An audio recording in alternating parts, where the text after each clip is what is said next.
Are you a lifelong learner? It's not easy to decipher life. Majority of us go through life without understanding the patterns and processes of human behavior and events in social, economic and political world even partially. Whether it is meaning of life, desirability of various goals of life, money, fame, power, etc., the right path for life or right choices when we face dilemmas. However, life is not inscrutable if one persists in learning from one's experiences. Trouble is learning from experiences, and mistakes is quite an art and a subtle one at that. But one learns it if one is motivated and spends a lot of energy in learning. Here is a simple way to categorize people: those who learn a lot from experiences, those who keep committing the same mistakes again, and lastly those who are somewhere in between in the normal distribution, if at all it is there.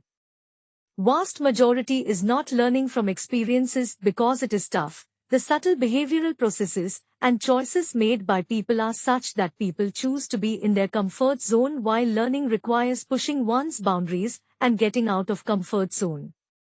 In fact, it tests one's capacity to stay in pain and discomfort, transform into motivation for change and growth for the sake of greater good that comes later.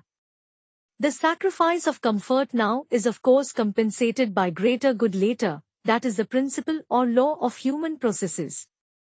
What is the consequence of these choices for or against learning by humans as they grow older? For learners: Number 1, happiness and joy. Number 2, health.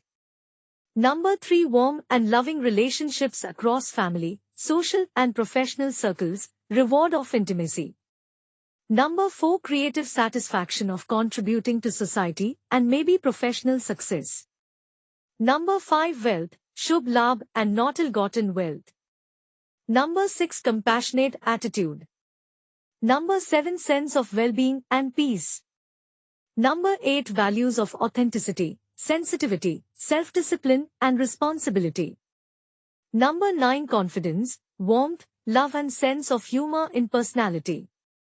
For non-learners: Number 1, suffering, conflicts, complaining, blaming and irritable disposition. Number 2, poor relationships and full of interpersonal conflict with close relations. Number 3, frustration at work and social life. Number 4, poor health, etc. In short, how one has lived one's life is revealed as we grow old. If we are a learner, it becomes more and more positive and happy and satisfying in many ways. While for non-learners, life becomes a source of suffering in old age. Fortunate is the one who keeps learning throughout life from all kinds of experiences and people with an attitude of humility. Mind you, it is not easy, but with practice it becomes one's second nature. Besides, lot of our energy goes into acquiring money, fame, power, material possessions.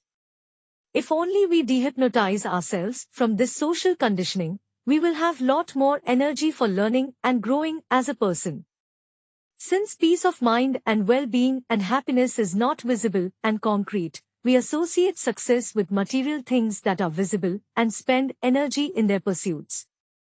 As I said earlier, the life processes are very subtle and one can easily be led astray. I wish and pray that we all get energy and motivation to keep learning about ourselves and life.